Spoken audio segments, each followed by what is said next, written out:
Hello everyone, welcome to this amazing platform of our channel Panesha for Competitive Examinations and I am Piyush. तो जैसा कि आपको पता है हम अपनी सीरीज़ में क्या डिस्कस कर रहे हैं, एसएससी सीजीएल के पूरे क्वेश्चन पेपर्स को हम डिस्कस कर रहे हैं एंड मैं आपको कवर करा रहा हूँ mathematics and English and GK. ठीक है, तो उन्हें जाके उन सेक्शंस को भी देखें एंड आपको श्वेता मैम करा रही हैं रीजनिंग का सेक्शन। उन्होंने बहुत ही सारे आपको अच्छी सारी कई सारी ट्रिक्स दी होंगी, तो उन्हें जाके ज़रूर समझ लेना। तो ये सारी चीज़ें आप इन सारे सेक्शंस के प्लेलिस्ट में जाके आपको सारे सेक्शंस के सॉल्यूशन मिल जाएंगे। अगर आपने नहीं देखे हैं तो उन्हें ज़रूर देख लें।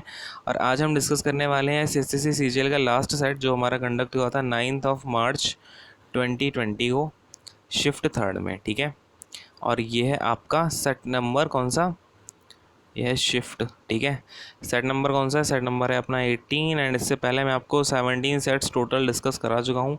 तो इन 17 सेट्स को ज़रूर देख लेना, प्रैक्टिस कर लेना अच्छे से।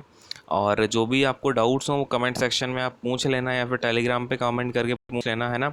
तो इन चीज़ों को आप सारी क्लियर करके रखें, 17 सेट्स को पूरा अपना डिस्कस कर लेना और इन्हें बार बार रिवाइज़ कर लेना, एटलीस्ट 2 टाइम तो रिवाइज़ कर ही लेना। ठीक है, इसके बाद में आपके लिए मैं एक गुड न्यूज़ और दे देता हूँ आज ही, कि इसके बाद में हम लेके आने वाले हैं आपके लिए एनटीपीसी के जो आपके प्रीवियस ईयर क्वेश्चन पेपर्स हैं ना, स्टेज 1 के। ठीक है, और अगर स्टेज 1 के अच्छे हो जाते हैं, आपका अच्छा रिस्पांस आता है, तो हम स्टेज 2 के भी कर लेंगे। ठीक है, और स्टेज 1 के आपके कितने हैं, 24 सेट्स हैं। तो इन 24 सेट्स को हम अच्छे से पूरा डिस्कस करेंगे, आराम से समझते हुए सारी चीज़ों को हम क्लियर करेंगे। एनटीपीसी के स्टेज 1 के 24 सेट्स को तो हम पूरा करने वाले हैं। एंड तो ज़्यादा से ज़्यादा लोगों से आप शेयर करें इस चीज़ को और सब्सक्राइब करें, और हमारा अगर आपको लेक्चर अच्छे लगते हैं तो उन्हें आप लाइक ज़रूर किया करें, सो दैट हमें भी थोड़ा मोटिवेशन मिले कि हाँ भाई आपको चीज़ समझ में आ रही है या फिर नहीं आ रही है, जैसी भी बात है। ठीक है, खैर अब फटाफट से हम लेक्चर को शुरू करेंगे। अब जैसा कि मैं एज़ ऑलवेज़ आपको लेक्चर से पहले बताता हूँ, अगर आपकी स्पीड अच्छी है तो आप क्या करेंगे, अगर मतलब आपको क्या होता है ना, मेरी बातें जल्दी जल्दी समझ में आती हैं, बेसिक आपका क्लियर है, तो आप क्या कर सकते हो, जो भी स्पीड है ना आपकी, स्पीड इनटू में आप क्या कर लोगे, 1.2x कर लोगे या 1.5x कर लोगे, जितनी भी आपको अंडरस्टैंडेबल हो चीज़। ठीक है, और जिन बच्चों को ये दिक्कत होती है कि सर आप जल्दी जल्दी बोल रहे हो, तो वो लोग क्या करेंगे, नॉर्मल स्पीड में देखो आप आराम से, मैं आपको बहुत आराम से समझाता जाऊँगा सारी चीज़ों को। ठीक है, जैसा कि आपको पता ही है मेरी आदत है पूरा बेसिक समझाने की, एंड उसके साथ में जो ट्रिक होती है या फिर जो उसके साथ में आप मेथड यूज़ कर सकते हो, है ना, उसको समझाने की। ठीक है, तो इन सारी चीज़ों को हम देखेंगे, नॉर्मल स्पीड में आप रखेंगे, और ना इसके साथ में आप मेरे वर्ड्स पे सबसे ज़्यादा ध्यान देंगे कि मैं क्या बोल रहा हूँ, मेरे वर्ड्स को बिल्कुल ध्यान देना है आपको। क्लियर है, चलो। और दूसरी बात, जो हिंदी मीडियम वाले बच्चे हैं वो क्या करेंगे, वो बच्चे भी मेरी बातों को सुनेंगे। वर्ड्स पे आपको बच्चों मेरे बहुत ज़्यादा ध्यान देना है। मैं क्या करूँगा, हर क्वेश्चन को आपके लिए हिंदी में भी एक्सप्लेन करता हूँ। ठीक है, तो उन चीज़ों का आप ज़रा ध्यान देंगे। क्लियर है, तो शुरू करते हैं अपना क्वेश्चन नंबर 1। हमें क्या बोल रखा है, द ग्रेटेस्ट नंबर विच में replace star in the number 1190 star 6 to make the number divisible by 6। तो उन्होंने पूछा कि इतना सबसे ज़्यादा बड़ी से बड़ी संख्या क्या हो सकती है जो कि स्टार को रिप्लेस कर दे इस नंबर में, और वो नंबर या हो आपका 9 से डिविजिबल हो। ठीक है, अब ये जो नंबर है अपने पास 1190 स्टार 6, ये क्या है, 9 से डिविजिबल है ना। तो एक बात बताओ, 9 से डिविजिबल वाली जो आपकी प्रॉपर्टी होती है, डिविजिबिलिटी रूल होता है, वो क्या होता है, फटाफट से बोलेंगे सब लोग। जो आपका इसमें डिजिटल सम होता है ना, डिजिटल सम, वो आपका डिविजिबल होना चाहिए 9 से। बेसिकली इनका जो डिजिट्स का सम है, अगर आप डिजिट्स का सम देखोगे यहाँ पे कितना आएगा, 9 + 1 ये कितना हो जाएगा, 11, 11 + 6 कितना हो जाएगा, 17, और 17 प्लस स्टार। ठीक है, तो अब ये तो इनका हो गया सम 17 प्लस स्टार। अब ये या तो इक्वल होना चाहिए 18 के या इक्वल होना चाहिए 27 के। तो एक बात देखो, अगर मैं 27 के इक्वल रखता हूँ तो यहाँ पे स्टार की वैल्यू कितनी आएगी, 10 आएगी। भैया मैक्सिमम तो आ रही है, लेकिन ये 10 आ गई। 10 का मतलब यहाँ पे कितने डिजिट्स आ गए, 2 डिजिट्स का ये नंबर आ गया। और स्टार कोई 2 डिजिट का नंबर तो हो नहीं सकता, ये कोई बस सिंगल डिजिट का कोई नंबर हो सकता है, क्योंकि हमें यहाँ नंबर के बीच में एक ही स्टार दिया हुआ है ना। तो बस इसका मतलब यहाँ पर 18 ही इसकी पॉसिबल वैल्यू होगी, 27 तो हो नहीं सकती। तो अगर यहाँ पे 18 वैल्यू होगी तो स्टार की वैल्यू कितनी आ जाएगी बच्चों, 18 में से आप 17 को माइनस कर दो, 1 आ जाएगी कि नहीं आ जाएगी, ग्रेटर। और ये सबसे ज़्यादा ग्रेटेस्ट वैल्यू भी होगी इसकी, चाहे आप ग्रेटेस्ट वैल्यू बोल लें, चाहे से आप मिनिमम वैल्यू बोल लें, कुछ भी बोलना चाहें बोलें, लेकिन इसकी बस एक ही वैल्यू पॉसिबल है जो कि होगी 1। क्लियर है, सबने देख लिया, हाँ कि नहीं। तो अपना ऑप्शन नंबर 1 यहाँ पर करेक्ट आंसर हो जाएगा। आपको क्लियर हुई सारी चीज़ें। नेक्स्ट क्वेश्चन पे मूव ऑन करूँ मैं फटाफट से, हाँ भाई चलो। अब देखो क्वेश्चन नंबर 2 अपने पास में है, द वैल्यू ऑफ 3 और ब्रैकेट में 1 माइनस का 2 sine square x and upon में है cos square x minus sine square x. अब मैं यहाँ पे आपसे पूछना चाहता हूँ, आपको कॉस टू एक्स जो कॉस टू एक्स होता है ना, कॉस टू एक्स आपको इसके फॉर्मूले पता है या नहीं पता है? तो मैं बता देता हूँ अगर नहीं पता है तो। कॉस टू एक्स का फॉर्मूला होता है टू, देखो मैं आपको इसके सारे फॉर्मूले लिखाता हूँ। 2 कॉस स्क्वायर एक्स माइनस 1, अगर नहीं पता है तो लिख लेना इसे, ठीक है।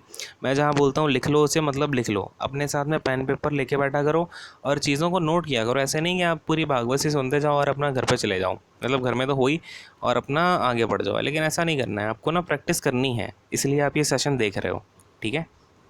खैर इक्वल टू होता है अपना 1 माइनस का 2 साइन स्क्वायर एक्स, क्लियर है। ये भी आपका कॉस टू एक्स के इक्वल होता है। और फिर आपका ये इक्वल होता है कॉस स्क्वायर एक्स और माइनस का साइन स्क्वायर एक्स, क्लियर है। ये आप पूरी 3 फॉर्मूलों को लिख लेंगे, ठीक है, काफ़ी यूज़फुल हैं। तो इनका अब हम देखो कैसे यूज़ करेंगे। अब ये देखो ये 1 माइनस का 2 साइन स्क्वायर एक्स लिखा है, यानी कि ये कितना हो जाएगा 3 इंटू में 1 माइनस का तो ये पूरा हो जाएगा अपना कितना कॉस टू एक्स, क्लियर है। और अपॉन में क्या है cos square x minus sine square x, यानी ये भी कितना हो जाएगा कॉस टू एक्स हो जाएगा। कॉस टू एक्स से कॉस टू एक्स कैंसिल हो जाएगा, बचेगा कितना भाई 3 बचेगा। देखो भाई 3 है क्या अपने पास आंसर? हाँ भाई ऑप्शन नंबर 3 है। तो ये अपना क्या हो जाएगा राइट आंसर हो जाएगा। बात समझ में आ गई कि नहीं आ गई? क्लियर है सबको? ये फॉर्मूला ज़रूर नोट कर लेना जिन्हें नहीं आता है, जिन्हें आता है तो भैया बहुत अच्छी बात है, वेरी गुड, ऐसे ही लगे रहें, ठीक है। चलो क्वेश्चन नंबर 3 पे आ जाऊँ फटाफट से, समझ में आ गया सब बच्चों को ये वाली बात, है ना। चलो अगर कोई भी डाउट होता है ना आपको, छोटे से छोटा बड़े से बड़ा कोई भी डाउट हो, आपको क्या करना है कमेंट सेक्शन में अपना डाउट ज़रूर बता देना है, या फिर आपका टेलीग्राम हो गया वहाँ पे जाके भी आप अपना डाउट बता सकते हो कि सर ये दिक्कत आ रही है मुझे, तो ये सारा काम करना है, ठीक है। चलो क्वेश्चन नंबर 3 पर आते हैं फटाफट से। तो देखो क्वेश्चन नंबर 3 में हमें दे रखा है the compound interest on a certain some at the end of 2 years is 408, ठीक है। उन्होंने बोला जो सी आई है, जो आपका सी आई है ना 2 ईयर्स का, वो है आपका 408, ठीक है। And simple interest on the same sum for the same time is 400। अच्छा अब उसी सम पर उतने ही टाइम के लिए जो आपका सी आई एस आई बन रहा है ना, एस आई यानी सिंपल इंटरेस्ट यानी साधारण ब्याज, ठीक है। सी आई क्या होता है? चक्रवर्ती ब्याज। तो उन्होंने देखो मैं आपको हिंदी में समझा देता हूँ एक बार। जो चक्रवर्ती ब्याज है ना वो किसी एक मूल राशि पर 2 साल के अंत में कितना दे देता है? 408 रुपीज़ दे देता है। वहीं जो आपका साधारण ब्याज है उसी सम पे मतलब उसी मूल राशि पर आपका सेम टाइम के लिए उतने ही समय के लिए यानी 2 ईयर्स के लिए 2 साल के लिए क्या करता है? 400 रुपीज़ देता है, ठीक है। क्लियर है मेरी बात? तो ये देता है 400 रुपीज़। तो बच्चों एक बात बताना मुझे, जो अगर 2 साल का सी आई ये अपना एस आई है ना, तो 2 साल का जो एस आई है वो 400 रुपीज़ है, यानी कि 1 साल का एस आई कितना हो जाएगा? 1 ईयर का S I, 1 year S I कितना हो जाएगा? 200 हो जाएगा, हाँ कि नहीं? बोलो हाँ। तो अगर 1 ईयर का एस आई 200 है तो बच्चों एक बात बताओ सी आई कैसे डिवाइड होता है आपका? सी आई कैसे होता है? फर्स्ट ईयर का तो आपका एस आई के इक्वल होता है, यानी कि फर्स्ट ईयर का एस आई आपका 200 रहा होगा सी आई, है ना। जो आपका कंपाउंड इंटरेस्ट है या फिर मैं बोलूँ चक्रवर्ती ब्याज है वो फर्स्ट ईयर के लिए 200 ही रहा होगा कि नहीं रहा होगा, ठीक है। अब सेकंड ईयर की अगर मैं बात करूँ, ये सेकंड ईयर की बात करूँ तो 200 प्लस में 200 का जो भी रेट परसेंट था उतने परसेंटेज हो गया होगा। यानी अगर आप यहाँ पे देखो तो 408 है, यानी कि 200 ये हो गया, 200 ये हो गया, बचा जो 8 है वो यहाँ पे आ जाएगा, ठीक है। मतलब कि कितना रेट है आपका? 8 इतना रेट है कि 8 निकल के आ रहा है, या 200 का अगर हम निकालते हैं तो 8 200 का कितना परसेंटेज है? देख लो भाई, 0 से 0 कैंसिल हो जाएगा और 2 4 जा 8। तो यहाँ पर हमारा रेट कितना निकल के आ गया बच्चों? 4% निकल के आ गया। कितना रेट निकल के आ गया? 4% का। बात समझ में आई कि नहीं आई?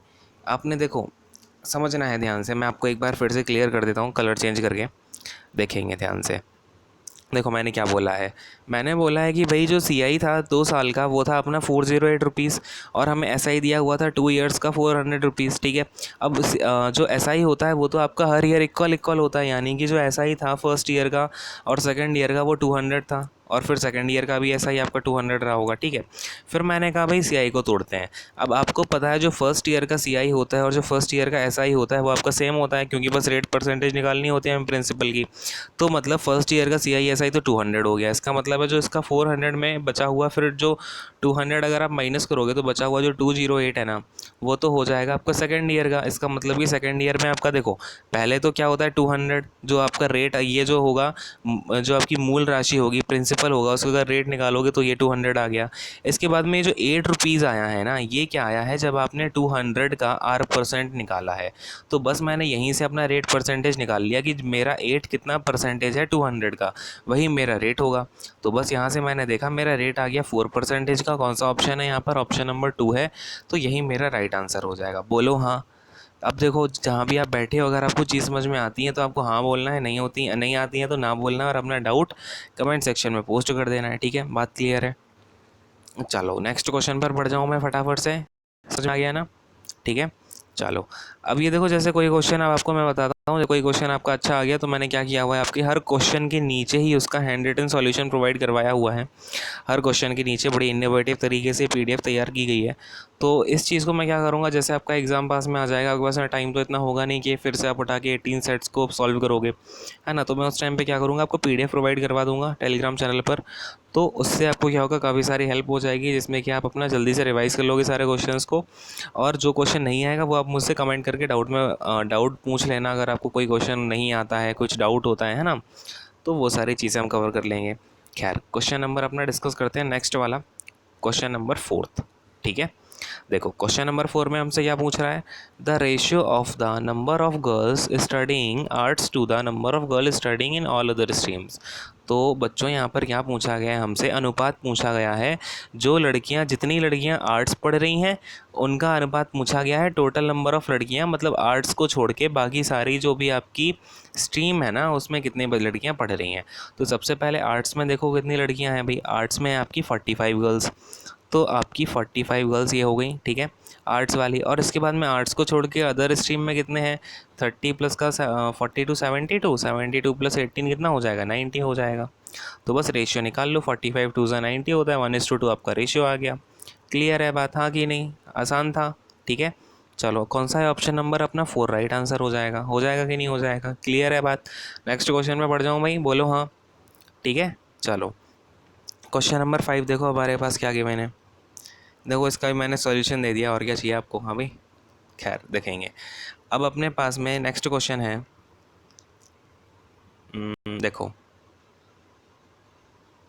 अपना p प्लस क्यू दिया हुआ है 7, पी क्यू दिया हुआ है 5, हमसे P cube plus Q cube पूछ रहा है। तो देखो इसका फॉर्मूला क्या होता है, P cube plus Q cube कितना हो जाएगा, p प्लस क्यू का होल क्यूब, ठीक है, p प्लस क्यू का होल क्यूब, और ये आपका माइनस का हो जाएगा, माइनस का 3pq और ब्रैकेट में p प्लस क्यू, ठीक है। पता है ना इसका फॉर्मूला सबको? हाँ भाई, अगर नहीं पता है तो उसे लिख लेंगे अपनी नोटबुक में, इसलिए मैं आपसे बोलता हूँ पेपर पेन हमेशा साथ में लेके रखना है।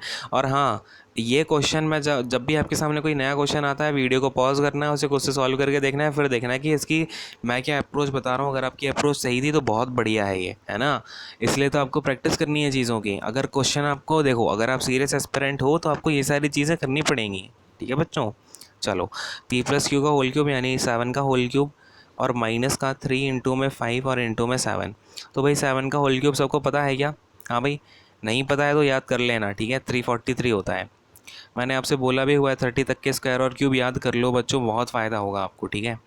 अब ये कितना हो जाएगा आपका, 5 3 ज़ा 15, 15 7 जा कितना भाई, 105, ठीक है। तो 105, अब 343 में से 105 माइनस करें कितना आ जाएगा, ये 238 है ना। तो 238 अपना राइट आंसर हो जाएगा। कोई ऑप्शन है क्या 238 का? हाँ भाई बोलो, कौन सा है? ऑप्शन नंबर 1 है अपना, ऑप्शन नंबर 1 करेक्ट आंसर हो जाएगा। बोलो हाँ, हाँ कि नहीं? समझ में आ गया ना अच्छे से? नेक्स्ट क्वेश्चन में मूव ऑन कर दूँ फटाफट से। हाँ भाई चलो, अब देखो अपना नेक्स्ट क्वेश्चन पर आते हैं, क्वेश्चन नंबर 6 पर। तो बच्चों देखेंगे यहाँ पे हमसे क्या है, यहाँ पे डायरेक्ट वैल्यू पूछी गई है। तो बताओ cosec 30 की वैल्यू कितनी होती है?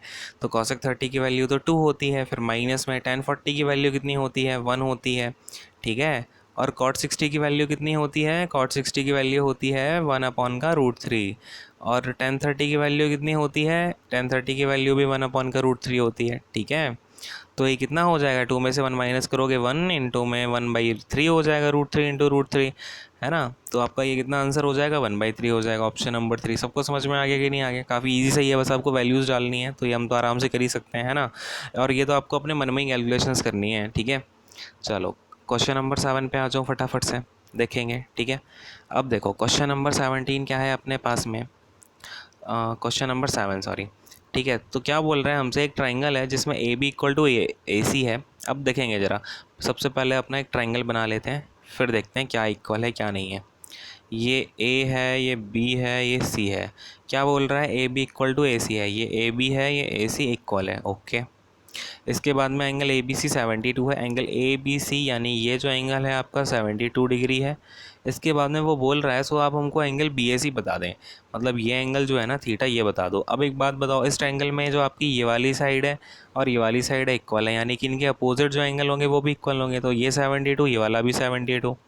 तो और भाई एक ट्राइंगल की 3 साइड का सम कितना होता है, 180 डिग्री होता है, तो थीटा कितना आ जाएगा आपका, 180 डिग्री माइनस का 144, हाँ कि नहीं। तो इसमें से आपका कितना निकल के आ जाएगा, ये 36 डिग्री निकल के आ जाएगा, थीटा कितना निकल के आ जाएगा, 36 डिग्री। क्लियर है बात, यहाँ पे सबको समझ में आ गई कि नहीं आ गई। अब ये बच्चे ना कहीं क्या कन्फ्यूज़न कर देते हैं यहाँ पे, कि वो सोचते हैं ये 72 है, यानी कि बाकी के बचे ये दोनों एंगल में ये देखते नहीं है कि कौन सी साइड इक्वल होगी कौन सी नहीं होगी। मतलब बहुत जल्दी में जो होते हैं वो क्या करते हैं, ये 72 प्लस का दोनों एंगल को 2 थीटा मान लेते हैं। वो सोचते हैं कि जो थीटा वाली साइड निकालनी है ना वो हमारी पूछी गई है, तो 2 थीटा इक्वल टू 180 निकाल लेते हैं, और यहाँ से आपको कितना निकल के आएगा, 54। और आपको ऑप्शन में भी 54 दिया रखा है, आपने जिन बच्चों ने निकाला फटाफट से उन्होंने 2 को टिक कर दिया, लेकिन ऐसा क्या हो गया उनका फिर उनके साथ कि उनके 2.5 नंबर चले गए। क्लियर है, 2.5 कैसे चले गए, एक तो नेगेटिव मार्किंग का आपका 1/2, और फिर इसके बाद में आपका जो 2 नंबर आपको मिल जाता आराम से वो भी चला गया, ठीक। तो ऐसा काम नहीं करना है, क्वेश्चन को थोड़ा आराम से पढ़ा करो बच्चों, तभी आप आंसर दिया करो। ये नहीं कि खुशी खुशी में आपने देखा रहे बहुत इजी क्वेश्चन है तो उसके साथ ही आपने उसका कल्याण कर डाला, ठीक है। तो ऐसा नहीं करना है। खैर क्वेश्चन नंबर 8 पे आते हैं। अब देखो भाई क्वेश्चन नंबर 8 क्या है, अरे वेट अ सेकेंड, देखेंगे भाई क्वेश्चन नंबर 8 क्या है अपने पास। देखो एज पर the given data which vowel occurs less than 80 times. अच्छा जी, कौन सा बॉवल 80 टाइम से कम अकर हो रहा है, तो ए बी और 80 टाइम से कम है, और आई ओ भी अब 80 टाइम्स के कम है, और यू भी आपका 70 जो है 80 टाइम से कम है। ये ई तो बड़ा है, 80 भी इक्वली है हमारा, कम नहीं है। तो इस हिसाब से कितने हो गए, ए हो गया, ओ हो गया, यू हो गया, ए हो गया, ओ हो गया, यू हो गया। अब भाई ये पता नहीं क्यों क्वेश्चन पूछा था एसएससी ने, क्या उनका इसके पीछे मोटिव था, लेकिन अब यही क्वेश्चन है, देख लिया आपने, समझ में आ गया, बोलो हाँ। अब इसमें तो हाँ बोल दो, क्यों इतना हाँ भाई। चलो क्वेश्चन नंबर अपने आते हैं नेक्स्ट वाले पे, ठीक है। कौन सा है ये, कौन सा क्वेश्चन है, 9 क्वेश्चन है, ठीक है। देखो अब अपने से बड़ा इजी सी पूछ रखी है सिंप्लीफिकेशन का क्वेश्चन, तो देखो इसमें अब हम बॉर्डर मास लगा देते हैं फटाफट से, 26 माइनस का 26। अब इसके बाद डिवाइडेड में चाहे कुछ बना रही है तो ज़ीरो ही आएगा, ठीक है। और प्लस में है आपका 1, मतलब ये पूरा तो कितना हो गया, जीरो हो गया। 26 में से 26 आप घटाओगे यानी जीरो। अब जीरो में आप किसी से भी डिवाइड कर दो आएगा वो जीरो ही, और प्लस में है 1, यानी कि मुझे दिख गया भाई कि 1 ही आंसर होगा मेरा। कौन सा, ऑप्शन नंबर 3 मेरा राइट आंसर हो जाएगा। हाँ कि नहीं, बोलो बात समझ में आ गई कि नहीं आ गई। क्लियर है ना, ये तो इजी इजी सी बातें हैं अगर आप खुद सुनो। और ना लेकिन क्या होता है, कुछ बच्चों को नहीं आती चीज़ समझ में, और वो क्या सोचते हैं कि भाई बड़ी इजी चीज़ है मैं कैसे पूछूंगा, सब लोग सोचेंगे कि भाई इतना भी नहीं आता। तो भैया सुनो, जब तक आपको छोटी चीज़ नहीं आएगी तब तक आप आगे कैसे बढ़ोगे, इसलिए अपने डाउट्स को क्लियर करो। मतलब आपको बहुत इजी डाउट हो तब भी आपको क्या करना है, पूछना है। अपने अंदर पूछने की आदत जब तक आप डेवलप नहीं करोगे ना, तब तक आप आगे कैसे बढ़ोगे, बोलो। हाँ भाई, सोचो अब जो बच्चा पैदा होता है अगर वो चलना ही ना सीखे, वो शर्मा जाए कि भाई हम मैं कैसे इनका उंगली पकड़ के चलूँ, तो वो तो अपनी ज़िंदगी भर चल ही नहीं पाएगा, है ना। तो आपको स्टार्टिंग में चीज़ों को सीखना पड़ेगा तब आप आगे बढ़ोगे। और यहाँ पे आप पढ़ते टाइम बिल्कुल ना शर्माएं। जो भी आपको डाउट होता है XYZ, आप तुरंत से अपना डाउट मुझे कमेंट कर सकते हो, या फिर आप पर्सनली ईमेल कर सकते हो, ठीक है। ज़्यादा ही शर्म आ रही है तो पर्सनली मुझे ईमेल कर देना, ठीक। तो उसमें मैं आपको क्या करूँगा, कुछ भी जो आपका सोल्यूशन होगा मैं वहाँ पे आपको दे दूँगा। क्लियर है। नेक्स्ट क्वेश्चन पे पढ़ता हूँ, अब देखेंगे क्वेश्चन नंबर 10। देखो भाई क्वेश्चन नंबर 10 क्या है, F A Q is the tangent to a circle with centre O. Okay, सबसे पहले एक सर्कल बना लो अपना, लेट्स से हमारा सर्कल है, फिर इसमें एफ ए क्यू ये एक टेंजेंट है, और ओ क्या है, सर्कल का सेंटर है, तो ये लेट्स से आपका ओ है, ये है ओ। क्लियर है। अब क्या है, A B is a chord such that angle B A Q equal to X degree and X is smaller than 90 degree. अच्छा, इसका मतलब देखो क्या हुआ, जो अपना एंगल बी ए क्यू बन रहा है, ये तो पॉइंट ए पर टच हो रहा है सर्कल से, और ये है अपनी टेंजेंट पी ए क्यू। अब उसने बोला बी ए क्यू क्या है ना, कि 90 डिग्री से छोटा है, जिसका जो एंगल है ना, angle B A Q x degree है, और एक्स क्या है 90 से छोटा है। इसका मतलब उसने मुझे पोजीशन बता दी बी की, कि बी की पोजीशन ना यहाँ कहीं रही होगी। समझ गए, मतलब यहाँ इस साइड नहीं हो सकती बी की पोजीशन। क्यों नहीं हो सकती, क्योंकि फिर वो एंगल 90 डिग्री से ज़्यादा का हो जाएगा। समझ गए सारे के सारे, की नहीं समझ गए। तो एंगल ये जो हुआ ना बी ए क्यू, यानी कि आपका ये जो एंगल है यहाँ पर बी पॉइंट कहीं रहा होगा, और ये जो आपका एक्स डिग्री है ये 90 से छोटा है। क्लियर है इतनी सी बात। अब क्या है, इसके आगे ना आपका यहाँ पे दिख नहीं रहा होगा, बट यहाँ पे क्या है, C is a point on major arc A B लिखा हुआ है। तो सी क्या है, मेजर अर्क में आपका एक पॉइंट है, मतलब इस वाले एरिया में कोई भी आपका सी पॉइंट रहा होगा, जिससे कि angle A C B Y degree है। ठीक है, तो मैं क्या करता हूँ, यहाँ पर लेट से आपका सी पॉइंट है, ठीक है, यहाँ पर, और इसको मैं ए से कनेक्ट करता हूँ। ठीक है, और फिर क्या करेंगे हम, एंगल ए सी बी देखना है ना, तो ये इससे इसे कनेक्ट कर दिया सी से, तो ये वाला जो एंगल है ये हो गया आपका वाई डिग्री। क्लियर है। अब वो बोल रहा है कि आपसे एक्स प्लस वाई की वैल्यू बता दें मुझे, और आपको एंगल ए बी ओ दिया है 30 degree. Angle A B O ये है आपका सेंटर, तो ये है ए बी ओ। हमें ये एंगल जो है ना ए बी ओ ये वाला, ये मुझे दे रखा है कितना, 32 डिग्री। तो बच्चों बिल्कुल ध्यान से समझेंगे चीज़ों को, यहाँ पे बिल्कुल ध्यान से देखते जाएंगे आप लोग कि मैं क्या करने वाला हूँ। ठीक है, तो देखो भाई, यहाँ पे अगर आप ध्यान से देखोगे ना, तो हमारा ये भी रेडियस है, ये वेट अ सेकंड, ये क्या है, अपनी रेडियस है, और ये भी अपनी रेडियस है। ध्यान से सुनना मेरी बातों को, ठीक है। ये रेडियस है, ये रेडियस है, मतलब ये वाला जो ट्रायंगल है ना, ये वाला एंगल ट्रायंगल ओ बी ए, इसमें क्या होगा, अगर आपका ये वाला और ये वाला साइड इक्वल है, इसका मतलब ये दोनों एंगल इक्वल होंगे, ये वाला एंगल और ये वाला एंगल। मतलब अगर ये 32 है तो ये भी 32 हो जाएगा। बात क्लियर है कि नहीं है। अब ये दोनों 32 हैं, तो ये वाला एंगल कितना हो जाएगा, एंगल ए ओ बी। हाँ भाई, एंगल ए ओ बी कितना हो जाएगा, फटाफट से बोलेंगे मुझे, ठीक है। एंगल ए ओ बी आपका हो जाएगा 180 से आप 64 माइनस कर दोगे, ठीक है। तो 180 से 64 माइनस करो भाई, कितना आएगा, 116 आएगा, ठीक है। तो ये हो गया अपना 116। अब एक बात समझना, यहाँ पर आपकी एक थ्योरम काम में आती है, अगर जिन्हें पता है तो बहुत अच्छी बात है, जिन्हें नहीं पता है तो क्यों आप टेंशन ले रहे हो, लिख ले उसे, ठीक है। देखो, अब बात क्या है, कभी भी आपकी कोई भी कॉर्ड है, जैसे ये आपकी क्या एक कॉर्ड है, ये कॉर्ड आपकी सेंटर पे लेट से कोई एंगल बनाती है 2 थीटा, ठीक है। या फिर अगर आपकी यहाँ पे सेंटर पर जो एंगल बनाती है, पहले 2 थीटा ही समझ लेते हैं, ठीक है। यहाँ पे जो एंगल अगर 2 थीटा बनाए ना, तो यही कॉर्ड जो आपकी सरकमफ्रेंस पे कोई एंगल बनाएगी ना, तो वो एंगल होगा आपका 2 थीटा का हाफ, यानी कि थीटा। इसका मतलब अगर मेरा एंगल ए ओ बी यहाँ पर कितना आ रहा है, 116 डिग्री आ रहा है ना, तो मेरा जो angle A O B A C B होगा, है ना, ये जो सी लिखा हुआ है, तो एंगल मेरा ए सी बी जो वाई है ना, वो किसके इक्वल हो जाएगा, वाई जो होगा वो हो जाएगा 116/2, यानी कि 58 डिग्री के। तो वाई मेरा कितना आ गया, 58 डिग्री आ गया। बात समझ में आई कि नहीं आई, कैसे आया, समझ में आ गई ना। ये वाली थ्योरम नोट कर लो, जिन्हें नहीं आता है, जिन्हें आता है तो भैया बहुत बढ़िया बात है। अब देखो ये बचा अब एक्स। अब एक्स को देखना, समझना चीज़ों को ध्यान से। देखो भाई, अब अगर मैं देखूँ, ये क्या है, आपकी रेडियस है, ये जो ये रेडियस है कि नहीं है, और ये क्या है आपकी, ये है आपकी टेंजेंट। तो कभी भी रेडियस टेंजेंट पे कितने क्या होती है, परपेंडिकुलर होती है, यानी कि 90 डिग्री पर मिलती है। तो ये एंगल आपका 90 डिग्री होगा कि नहीं होगा। और आपको पता है ये जो इतना एंगल है ये कितना है, 32 डिग्री है ना, क्योंकि ये क्या है, आपकी दोनों रेडियस थी, इक्वल हो गया था एंगल। तो बाकी का बचा ये जो एक्स होगा, ये कितना होगा, 90 माइनस 32, हाँ कि नहीं। मतलब कि 90 में से 32 माइनस करोगे, देखो इधर वाई तो हमारा निकल के आ गया 58, और एक्स मेरा देखो 90 माइनस 32, यानी कि कितना निकल के आ जाएगा, अगेन ये भी 58 डिग्री निकल के आ जाएगा। क्लियर है कि नहीं है। अब देखो क्वेश्चन में हमें क्या निकालना है, एक्स प्लस वाई निकालना है बच्चों। तो एक्स प्लस वाई मेरा कितना हो जाएगा, एक्स प्लस वाई यानी कि 58 + 58 कितना हो जाएगा, ये 116 डिग्री हो जाएगा, हाँ कि नहीं।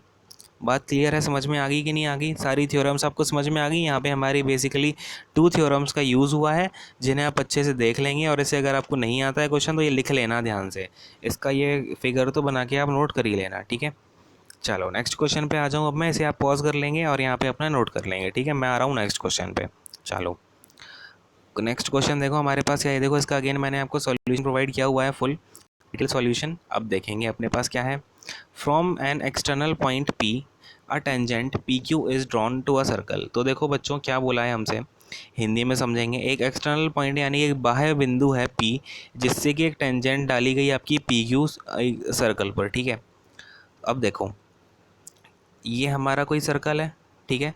इस सर्कल पे क्या हुआ, एक टेंजेंट डाली गई पी क्यू, ठीक है। तो लेट से मेरी जो टेंजेंट है ये चली आई टेंजेंट, ठीक है। पी क्यू डाली गई और जिसका सेंटर है ये आपका क्यू हो जाएगा, ये हो गया अपना पी, जिसका सेंटर क्या है अपना ओ सेंटर है, ठीक है। क्लियर है। अब क्या बोला जा रहा है, touching the circle eight Q, ठीक है। क्यू पर मैंने टच करा दिया है। If the distance of P from the centre is 13 centimetre.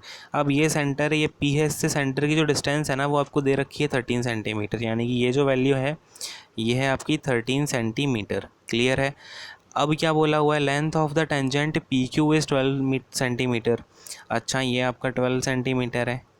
अब क्या है, then the radius of the circle, मतलब कि ये जो रेडियस है ना, अब एक बात बताओ, कभी भी रेडियस आपकी टेंजेंट पे कितने डिग्री पर मिलती है, मैंने आपको पिछले क्वेश्चन में बताया है 90 डिग्री पर मिलती है। मतलब ये जो होगा राइट आपका 90 डिग्री का एंगल बनेगा, ठीक है। और आपको यही रेडियस निकालनी है। तो बच्चों एक बात बताओ ज़रा, ट्राइंगल अगर आप पी ओ क्यू में देखोगे तो आपको क्या दिख रहा है कि ट्राइंगल पी ओ क्यू कैसा है, एक राइट एंगल ट्राइंगल है, ठीक है। तो एक राइट एंगल ट्राइंगल में अगर आप ध्यान से देखोगे ना तो 13, 12 और क्या होता है आपका पाइथागोरियन ट्रिपलेट। पाइथागोरियन ट्रिपलेट्स होते हैं आपके 5, 12 और 13। इसलिए मैं बोलता हूँ कि पाइथागोरियन ट्रिपलेट्स अपने याद करके रखें हैं, ठीक है। अगर आपको ये याद हो जाएंगे ना पाइथागोरियन ट्रिपलेट्स, आपको एग्ज़ाम में एक 3 मिनट्स का आपको फ़ायदा मिलेगा, ठीक है। खैर अब ये क्या है, पाइथागोरस अगर जिन्हें आते हैं बढ़िया है, अगर नहीं आते हैं तो आपको मैं एक बार दिखा ही देता हूँ पाइथागोरस थ्योरम लगा के कि 13 स्क्वायर 169 माइनस का 12 का स्क्वायर 144, तो आपका रेडियस कितना आ जाएगा, ये अंडर रूट का 25। इट मीन्स आपका जो रेडियस है वो 5 निकल के आ जाएगा, यहाँ पर ये कितना आ जाएगा 5 आ जाएगा, ठीक है। क्योंकि ये क्या है हाइपोटेनस है और आपका ये बेस मान लो चाहे परपेंडिकुलर मान लो, जो भी मान लो, ठीक है। तो फिलहाल आपकी रेडियस कितनी आ गई 5 सेंटीमीटर आ गई। कौन सा ऑप्शन है, ऑप्शन नंबर 1 अपना राइट आंसर हो जाएगा। बोलो हाँ समझ में आया कि नहीं। हाँ भाई। चलो नेक्स्ट क्वेश्चन पे आ जाऊँ मैं, यहाँ पे किसी कोई दिक्कत परेशानी समस्या तो नहीं है। हाँ भाई चलो नेक्स्ट क्वेश्चन पे आते हैं। ये देखो अब क्या है अपने पास में, नेक्स्ट क्वेश्चन देखेंगे ध्यान से। तो देखो यहाँ पे हमें क्या दे रखा है कि 8 पर्सन है जो एक काम को फिनिश करते हैं 20 दिन में। तो हिंदी वाले बच्चे समझ लें, आपके 8 लोग हैं जो मिलके 20 दिन में किसी काम को कंप्लीट करते हैं, ठीक है। तो पहले समझेंगे, पहले पूरा क्वेश्चन समझ लेते हैं। After 5 days they were requested to complete the work in the next 8 days. तो बात को समझना कि 8 आदमी हैं जो कि 20 दिन में काम को कंप्लीट कर सकते थे, लेकिन उनसे क्या बोला गया, 5 डेज़ के बाद उनसे बोला गया कि भाई अब तुम्हें ये जो काम बचा हुआ है ना वो 8 डेज़ में कंप्लीट करना है, तुम चाहो तो अपने साथ कुछ एक्स्ट्रा लोग लगा लो। तो ऐसे कितने ज़्यादा लोग हमको लगेंगे कि हमें ये पूरा काम अपना टाइम पे पूरा कंप्लीट हो जाए, 8 डेज़ में हो जाए अगले। तो बात को समझना, अब अगर मैं बोलूँ कि आपका 5 डेज़ का काम हो चुका है तो कितना काम बचा होगा, 8 लोग जिस काम को 8 हैं, ठीक है, 8 लोग हैं, लेट से आपकी मैन की इफ़िशियंसी m है और आपको 20 डेज़ लग रहे हैं, ठीक है। 20 डेज़ लग रहे हैं, लेकिन 5 डेज़ के बाद आपको कितने लगने चाहिए थे, 15 डेज़ लगने चाहिए थे। मतलब आपका ये जो है ये टोटल काम है कि नहीं है। अब ये काम आपसे बोला जा रहा है कि लेट से आपके x लोग हैं, अब हमने लोग बढ़ा के x कर लिए अब, ठीक है। और इनटू उसमें m जितने भी लोग होंगे उनकी एफिशिएंसी हम m मान लेते हैं, इनटू में अब नंबर ऑफ़ डेज़ कितने लगने चाहिए, लेकिन अब 80 डेज़ लगने चाहिए। अगर आपको 15 डेज़ लगने थे लेकिन अब आपको 8 डेज़ लगने हैं, और आपके साथ में कुछ अलग नंबर ऑफ़ लोग आ जाएंगे, मतलब जो भी आपके बढ़ के हो जाएंगे, जितने भी नंबर आपके ऐड होके हो जाएंगे लोग, उतने ये एक्स नंबर है। अब देखो ये m से m तो आपका हट जाएगा, इसका कोई मतलब नहीं था, लेकिन मैंने ले लिया इसको, ठीक है।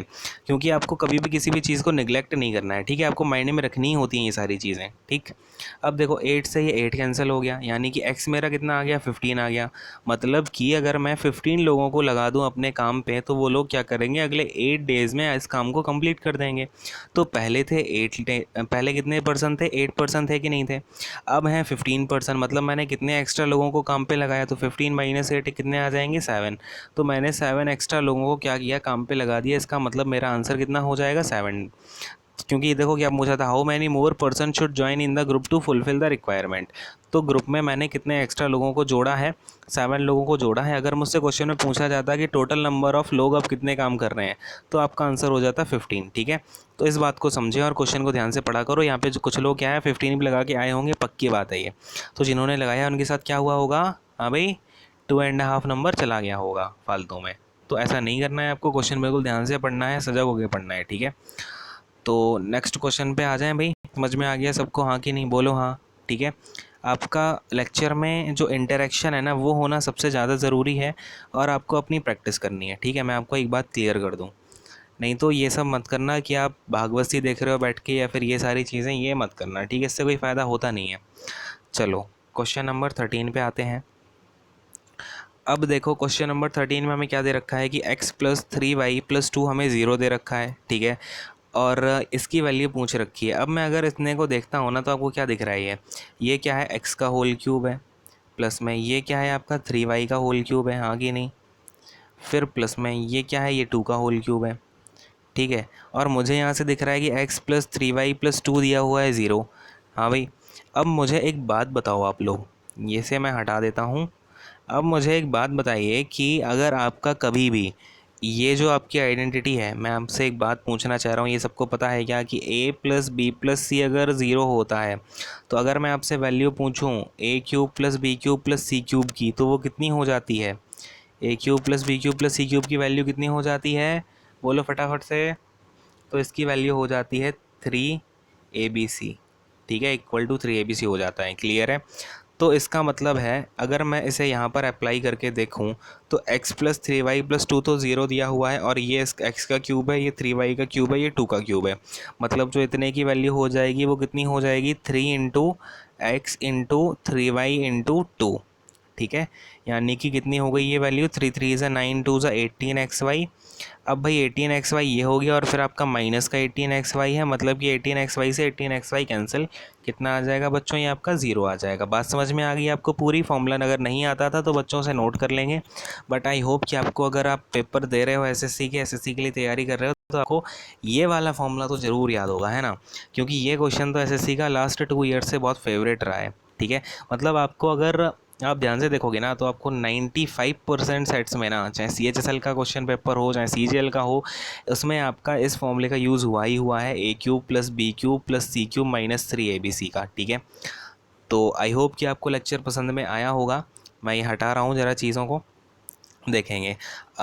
तो आपको लेक्चर पसंद में आया है तो क्या करना है, ठीक है, लाइक कर देना, और आप ज़्यादा से ज़्यादा लोगों के पास शेयर करें। ठीक है, अगर चीज़ें अच्छी लग रही हैं, और लोगों को बताएं कि भाई यहाँ पे आपके सारे पेपर्स हो चुके हैं। हमने देखो आपके CGL के यहाँ पे क्या किए हैं, पूरे 18 सेट्स आपके कवर हो रहे हैं। ठीक है, तो इस चीज़ को ज़रूर देखें, एंड सब्सक्राइब जरूर कर लेना चैनल को। इसके बाद में हम क्या करने वाले हैं, बहुत सारी अच्छी सीरीज़ को लेने के आने वाले हैं। ठीक है, तो उन सीरीज़ को फॉलो करने के लिए आप सब्सक्राइब जरूर कर लेना, और अपना बेल आइकन को प्रेस कर देना, सो दैट हम जब भी नोटिफिकेशन आएगी आपको पता चल जाएगा। ठीक है, तो ये सारी चीज़ें हैं, एंड हम यहाँ पे क्या करते हैं, अपना पार्ट 1 को रैप अप करते हैं। इसके बाद में हम पार्ट 2 में देखेंगे। पार्ट 2 में हम क्या देखेंगे, क्वेश्चन नंबर 14 से लेके 25 तक। ठीक है, और हमारा यहाँ पे पूरा CGL का पेपर फिनिश हो जाएगा, SSC CGL का। तो ज़रूर देख लेना बच्चों, और मुझे बताना कैसा आपको लगा है, अपना एक्सपीरियंस। और अगर आपको कोई भी डाउट होता है कमेंट सेक्शन में ज़रूर बता देना, और आप टेलीग्राम चैनल को भी ज्वाइन कर लेना, जिसकी लिंक क्या है डिस्क्रिप्शन में दे रखी होगी आपको, तो जाके उससे ज्वाइन हो जाना। उससे क्या होगा, मैं आपको जो भी इंपॉर्टेंट बातें होती हैं यहाँ पर डिस्कशन करना होगा, तो वहाँ पर आपको डिस्कशन चैनल भी है हमारा, वहाँ पर जाके अगर आप ज्वाइन हो जाओगे तो हमारा इंटरेक्शन ज़्यादा अच्छा पॉसिबल हो पाएगा। ठीक है, तो ये सारी चीज़ें हैं, हेल्दी रहें, अपना ध्यान रखें। God bless you all, take care, bye bye. ठीक है, चलो।